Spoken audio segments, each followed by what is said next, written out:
Well, I'm Julie, and I am the proud mum of a son who is 24, nearly 25, who lives with cerebral palsy. He's nonverbal, uses a wheelchair, and needs help with all his daily living needs. And I once upon a time wondered how we would travel as a family when he was first diagnosed with a disability. But I used to work in the travel industry as a travel consultant, so I had lots of capabilities regarding researching and use those to research our travels, and was amazed at how few resources there were. There was very little information. Picked up magazines, picked up the newspaper, didn't see anything about travelling with a disability, so there was no representation. It was always the family of four climbing the top of the mountain or, imagery like that, and just couldn't see anything. So I found it quite isolating because I felt, how was the world going to cater to my son, who was social and active and wanting to do everything? And so I just felt like society wasn't really welcoming to him. So that was the start of our journey.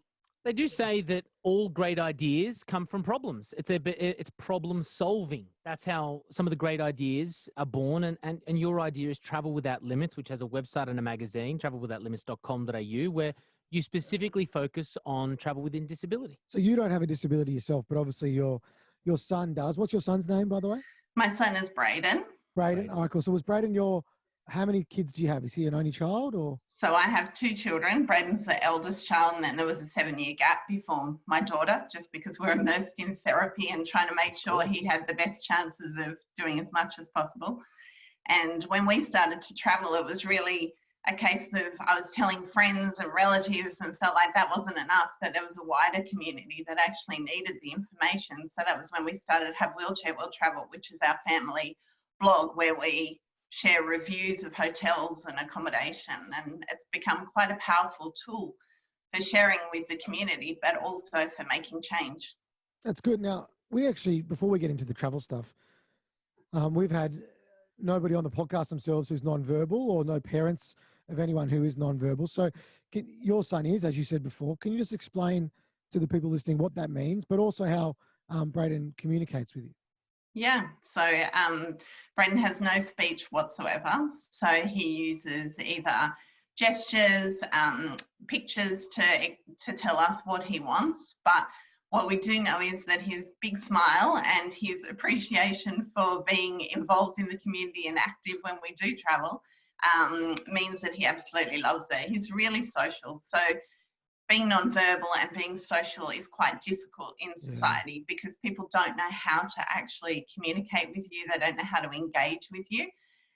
But when you travel, people's barriers are down. So that's the time when you're all experiencing, say, a boat ride in Fiji or a quad biking adventure.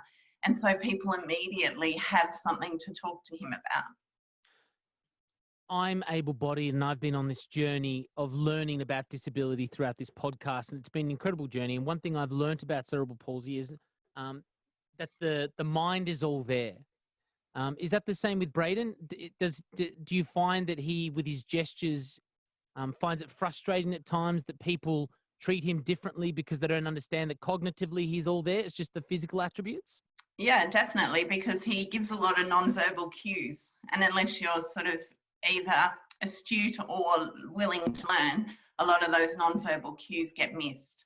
And that's the sad thing, because he'll often be trying to communicate with people and they'll, treat him like a 2-year-old instead of a 24-year-old. Yeah. I also had that bias when I was younger. Like, I didn't understand. I was 12, right? I remember seeing an ad on TV about disability, and it was a guy with high-level cerebral palsy getting on a train, singing a Radiohead song, right? And he couldn't sing properly, but he was humming along, and everybody was looking at him like he was extremely disabled and talking to him like he was 2. But the ad said, this guy's completely sound mind. He just loves Radiohead. And I was like, oh, I didn't realize that as well. Like, that was the first time that I found that, people with high-level cerebral palsy who can't communicate and are nonverbal can, we have somebody, I've got a company called Get Skilled Access where we consult and train and educate communities and governments on how to better understand people with disability. One of the guys that works for us is called Noah, high-level cerebral palsy, can't communicate, computer programmer, makes video games. Yeah. You say that you go, that guy makes video games, and all the executive goes, that like they don't want to be men like that guy, and they're like, he is a computer programmer, and it's amazing hearing stories like this, isn't it? And talking about it, Julie, because it educates the community because they have this misconception that your son can't contribute at all. That's right. And I think when he was first diagnosed with cerebral palsy, he wasn't diagnosed until he was 5 months of age because everything had gone fine with his birth. And I just wanted to go to a desert island or somewhere because I knew we would always love him and I knew we would never limit him. But my fear was that society would limit him.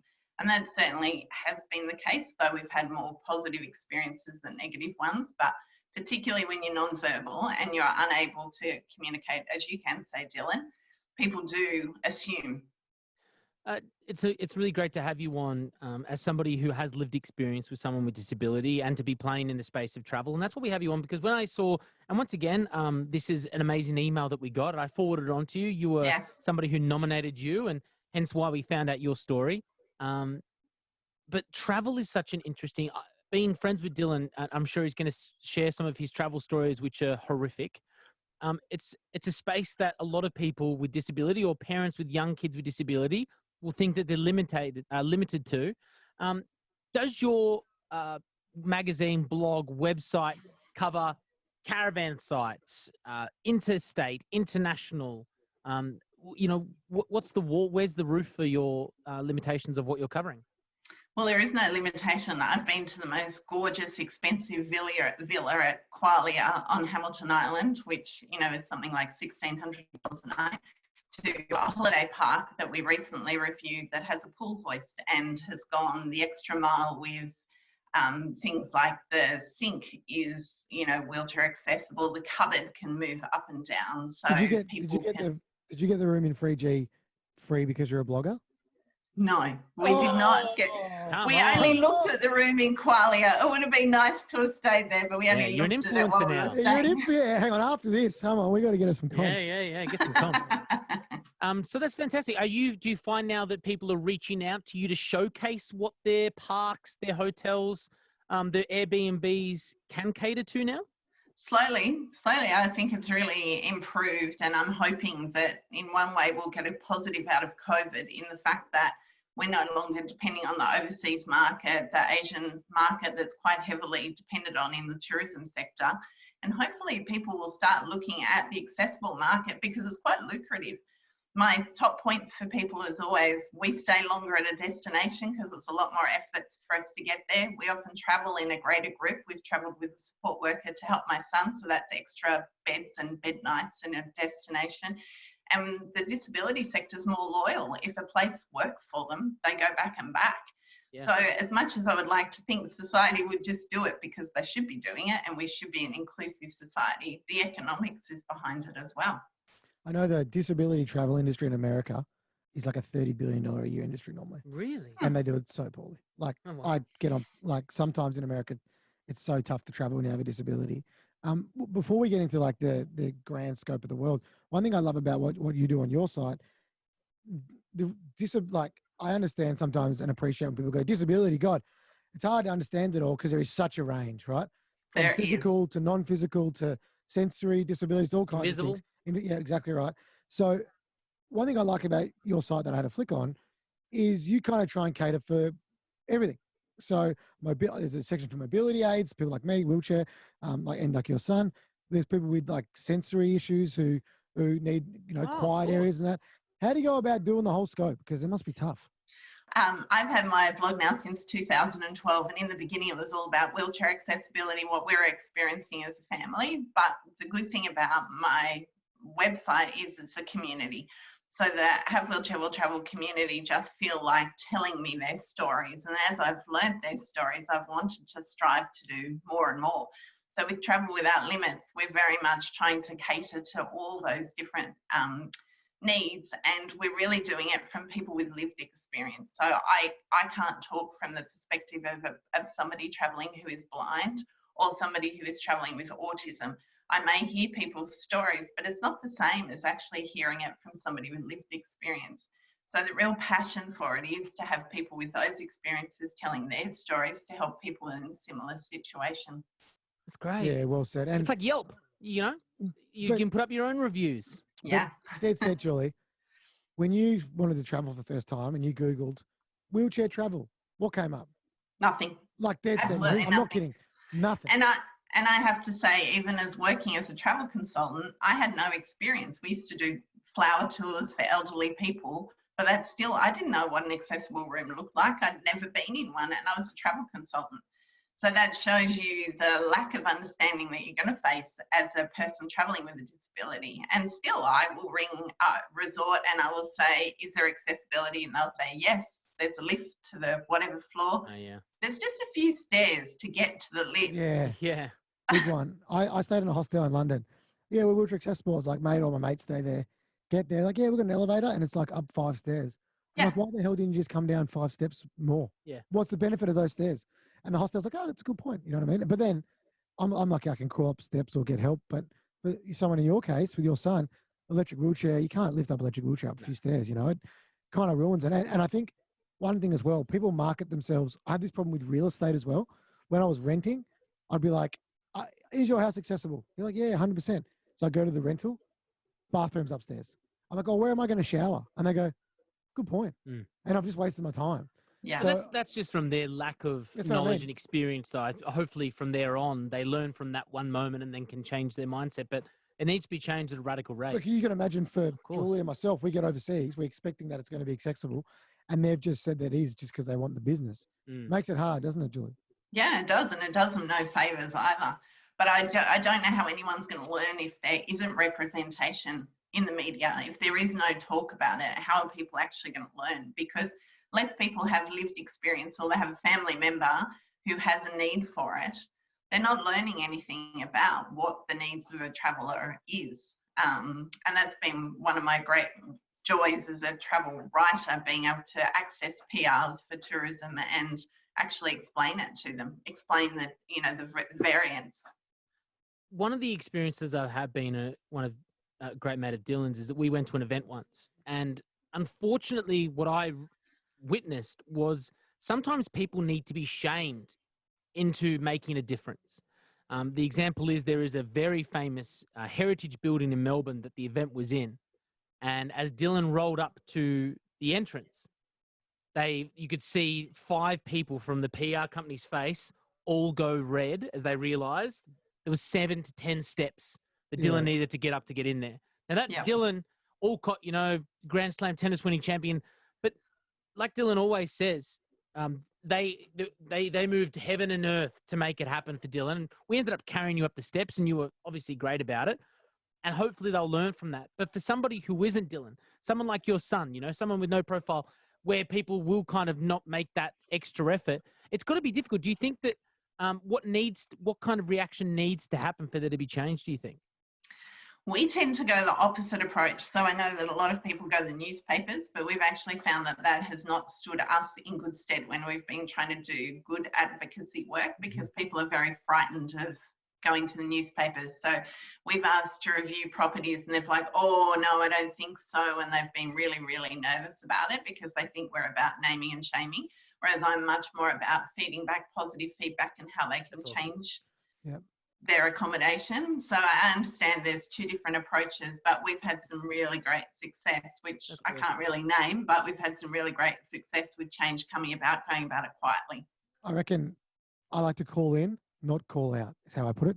Oh. Yeah. So rather than call out all the time, call them in and go, look. You didn't put that on your Instagram that day in particular. You actually just celebrated the great event that it was once we got in. But then you tell them, you go, hey, next time get prepared. They're like, yeah, I didn't even think of that. You know what I mean? So hopefully for someone else, but you're right, Angus, I'm the lucky one who gets bought bottles of red wine when an airplane leaves my wheelchair or whatever, because they feel bad and they don't want to go on Twitter. But that, I always think of people like your son, people, you know, what if you have got MS and you've a 60-year-old lady and you can't get off? They just leave you there for ages because it's not a priority, because the priority is getting everybody else off the plane to make more money, basically. Horror stories. Have you got any horror stories about what happened to you and your family when you were traveling? Not really. I think because I research everything so much, we don't really have horror stories. So that's What about my number airlines, one. though? What about airlines? Can you get on the planes? Have they been pretty good with the wheelchair and stuff? They've been great. We've only ever had the wheelchair damaged once, and it was wheel guards, and the airline paid for the new wheel guards, which was good. We have arrived at places. Our preference is always to have our son's wheelchair at the gate, like 100%. At the airplane door. And we have arrived at places and not had it there, but it's been at the baggage handling. And as you know, those aisle chairs are just hideous, like the ones. So he hates that. But that's probably the only nasty story we have. Strap yourself in, Julie. I had to coerce Dylan into sharing a couple of these stories about flights. And we're not sharing these for anything other than for people who are able-bodied or not in a wheelchair to understand the circumstances that people in wheelchairs or disability can go through. It's hard because I once flew to Fiji actually, and you know what an aisle chair is? You just mentioned it. It's a really narrow wheelchair that fits down the aisle, and I imagine maybe your son, but I know I definitely need to use that to go to the bathroom because I can't walk to the bathroom. I was sitting in row seat 10C, and I said, "Have you got an aisle chair?" And they said, "Yeah, no worries, we'll have one on board." And then they got me on the plane, and they said, I said, "I got to go to the bathroom." Flying Melbourne to Fiji, and they said, "Oh, we have no aisle chair. It weighs 3 kilos, and that would make the plane go slower." So we didn't put it on. So I had to crawl 10 rows to go to the bathroom.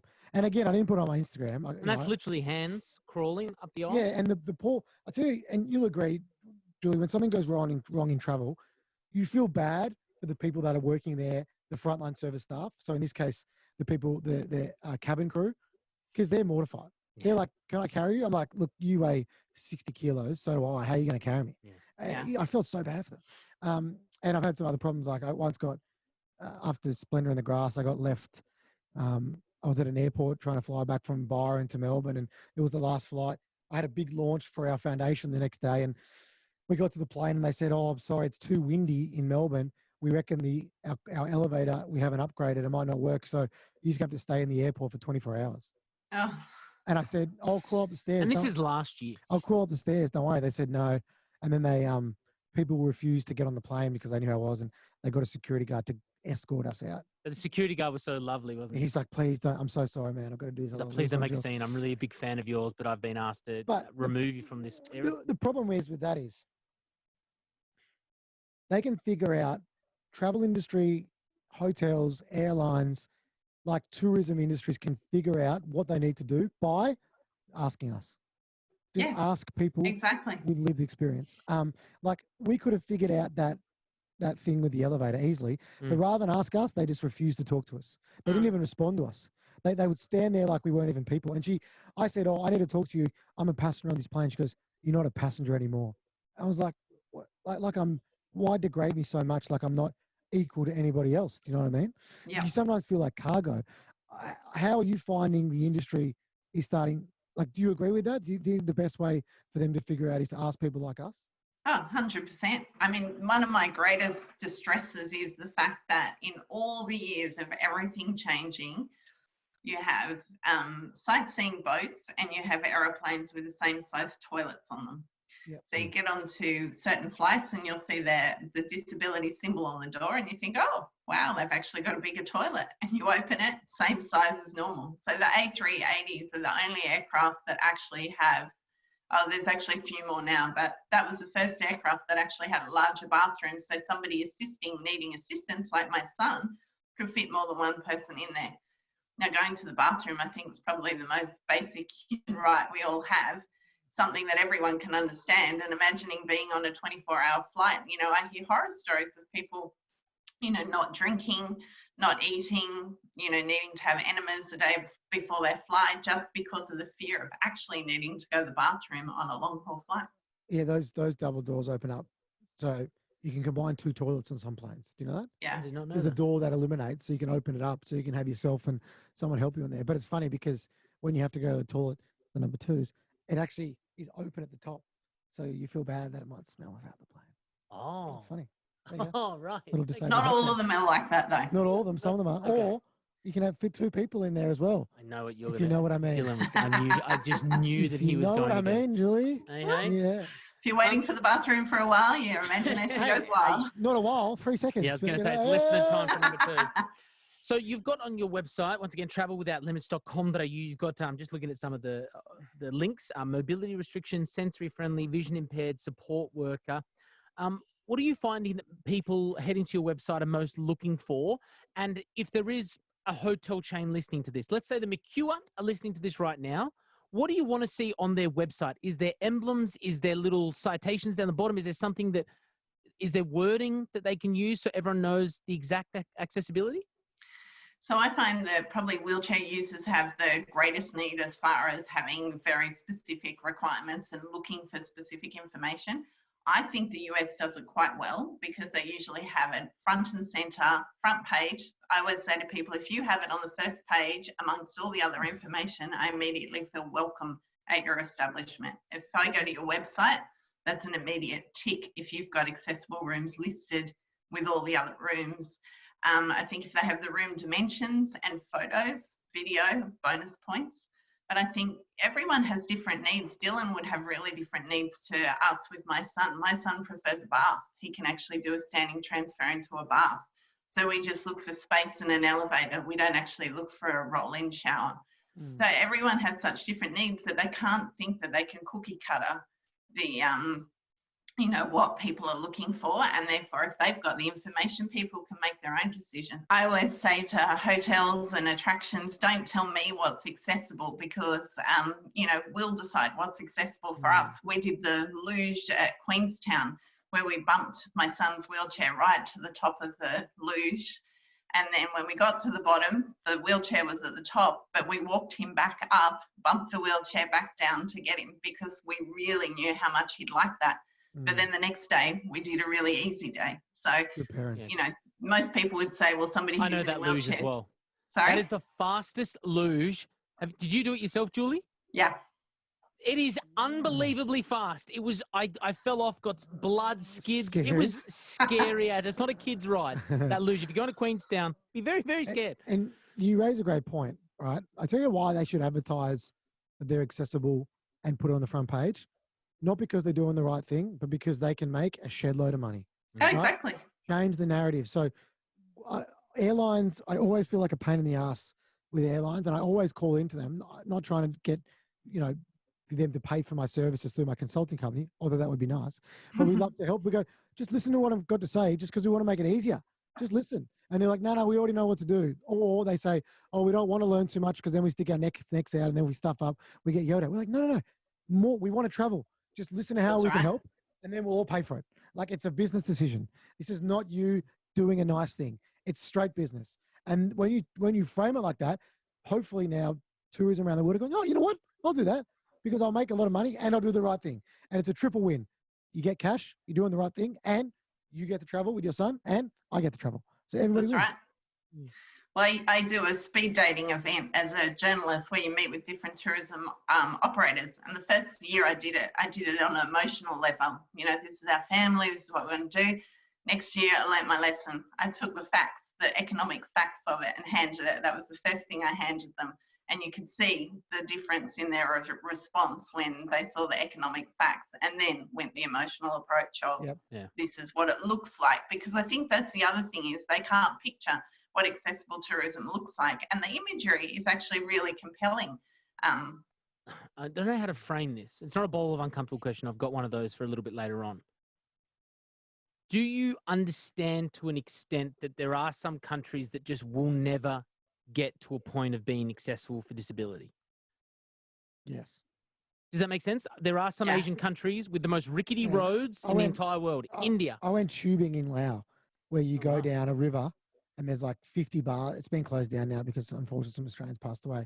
But there was like 50 bars on I've heard about that. And I just tied my wheelchair to a tube and they almost lost my wheelchair. But I'm an idiot. But it was so hard. So I did Thailand, Vietnam, Cambodia, Laos. You've done Bali as well. I don't know how you do some of these countries. Bali's even better than those places. I mean, electric wheelchair. Exactly. I'm in a manual chair. How do you do it? I mean, do you have to unfortunately understand that there are going to be some countries that just can't or just won't be able to, maybe from an economic point of view, be accessible? Yeah, and I think we travel with a manual chair as well. I think that gives you a lot more opportunity to change things up really and be flexible. But I think it also comes down to some travellers and just not suited to travel to certain destinations. Yeah. And I would say to people, start local, try the easy things, work out what suits you. Because for us, we're prepared to tie Braden onto the back of a quad bike in Fiji and go quad biking. but that's not going to be for everyone. So I think there's, yes, countries that aren't just simply not going to have the economics to do it or the desire to do it. I think in some countries, people with disability are seen as a shameful thing. Yeah, that's also true. Which is really sad. And we've experienced that even in Australia with visitors from overseas. Braden makes noise because when he's excited, he has no verbal way of actually making a sound. So sometimes it comes out as a sound and an excited sound. And, you know, the look on their face, they're horrified. They're frightened of him. So I can't see those countries embracing accessible tourism. I went to, on that trip, I went to Thailand. I was with 15 mates. I went to the full moon party in Copenhagen on the sand, and people from that country were filming me on their phones dancing. They were just like, what is this? They've never probably seen anyone in a wheelchair before because they normally like. Well, you're probably also covered in neon paint in a wheelchair on the sand and I, with a bucket of drink. And I had on my chest $5 a ride. All right, I'm putting you on the spot here, but I want to know best destination to travel to. Yeah. For wheelchair, non-physical disability, so like intellectual disabilities and that, and sensory disability, so someone with autism and Asperger's. From your experience, of course, there might be the best out there, and please contact us. Or people that have got in touch with you and told you. I would say the US, which I know was in contrast to what you said before, Dylan. I think they've got the best accessibility, yes. Culturally, the way they communicate with people with a disability, I don't like. So when you get on a plane, hello, sir, I'm going to tie you to this chair to get you on the plane, and you're like Hannibal Lecter, and you're like, oh, good, man, I can transfer it to myself. No, sir, I know how you're going to transfer.